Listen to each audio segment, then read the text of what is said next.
Hello guys, welcome to our channel. இன்றைக்கி நம்ம ஸ்டைலில் டேஸ்டியான சாம்பார் எப்படி செய்யலான்னு பார்க்கலாம் வாங்க. அதுக்கு ஒரு குக்கர் எடுத்துக்கோங்க. அதில் ஒரு உலக்கு ஃபுல்லாக துவரம் பருப்பு எடுத்து வச்சுக்கணும். அதே உலக்கில் 3/4 உலக்கு பாசிப்பருப்பு எடுத்து வச்சுக்கோங்க.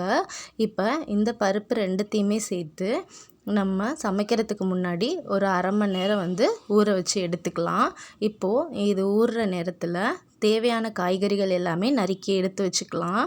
அதுக்கு என்னென்ன தேவை அப்படின்னு பார்த்திங்கன்னா, 1 கப் வெங்காயம், 1 கப் தக்காளி, 5-6 பச்சை மிளகாவை கீறி வச்சுக்கோங்க, 1 கப் உருளைக்கிழங்கு, அப்புறம் 1 கப் பீன்ஸ், 1 கப்பு கேரட்.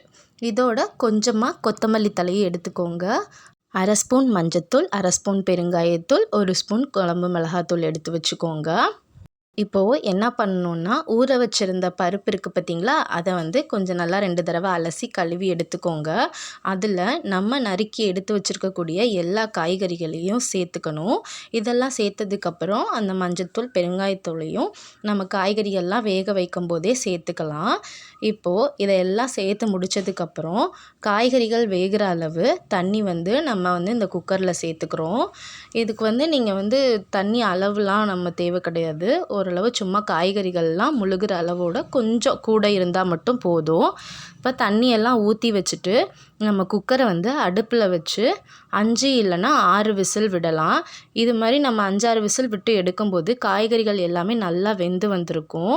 அதனால நமக்கு குழந்தைங்கள் எல்லாம் விரும்பி சாப்பிட்றதுக்கு ரொம்பவே ஈஸியாக இருக்கும். இப்போ 5-6 விசில் வந்ததுக்கப்புறம் குக்கர் ஆஃப் பண்ணிட்டு ஸ்டீம் அடங்குற வரை வெயிட் பண்ணணும். இப்போது குக்கர் ஸ்டீம் அடங்கினதுக்கப்புறம் ஓப்பன் பண்ணி பார்த்தோன்னா நம்ம காய்கறிகள் எல்லாமே நல்லா வெந்து வந்திருக்கும்.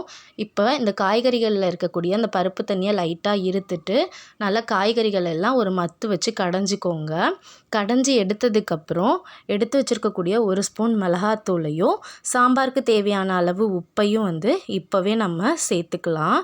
இதெல்லாம் சேர்த்ததுக்கப்புறம் நம்ம அந்த பருப்பு தண்ணி எடுத்து வச்சுருந்தோம் பார்த்திங்களா, அதையும் இப்போவே நம்ம சேர்த்துக்கலாம். இந்த பருப்பு தண்ணி மட்டும் இல்லாமல் நமக்கு இன்னும் சாம்பார் எந்த கன்சிஸ்டன்சிக்கு நமக்கு தேவையோ அந்த அளவு இன்னும் கொஞ்சம் தேவையான அளவு தண்ணி சேர்த்து நீங்கள் கலந்து பார்த்துக்கோங்க. உங்களுக்கு கூடவோ குறைச்சோ தேவைப்பட்டுச்சுன்னா அந்த அளவு சேர்த்துக்கிட்டு அதோட போதும். அடுப்பில் வச்சு லைட்டாக கொதிக்க விட ஆரம்பிச்சிருங்க. சாம்பார் தாளிக்கிறதுக்கு 1 ஸ்பூன் கடுகு உளுந்தம் பருப்பு, 1 ஸ்பூன் சீரகம், 1/4 ஸ்பூன் வெந்தயம், 1 வரமிளகாவை 2 கிள்ளி எடுத்து வச்சுக்கோங்க. இப்போது ஒரு தாளிப்பு கரண்டி எடுத்து வச்சு அதில் தாளிக்கிற அளவு கொஞ்சமாக கடலெண்ணெய் விட்டுக்கோங்க.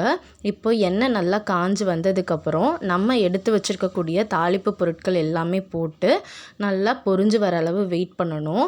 இப்போது அந்த கடுகெல்லாம் பொரிஞ்சு அந்த சவுண்டு அடங்கினதுக்கப்புறம் தான் நம்ம அதில் கொட்ட போகிறோம். இப்போது இதில் இந்த தாளிப்பை நம்ம இதில் கொட்டும்போது நல்லா அருமையாக மணம் வரும். அதுதான் நம்ம அந்த சாம்பாருக்கு நல்லா ஒரு ஃபுல்ஃபில்னஸ் கொடுக்கும். நம்ம சாம்பார் ரொம்பவே சுவையாக இருக்கிறதுக்கு இந்த தாளிப்பு கூட ஒன் ஆஃப் த ரீசன்னு நம்ம சொல்லலாம். இதை நல்லா தாளித்து கொட்டினதுக்கப்புறம் நல்லா கலந்து விடுங்க. நல்லா கலந்து விட்டு ஒரு 5 இல்லைன்னா ஒரு 10 நிமிஷம் நல்லா கொதிக்க விடுங்க.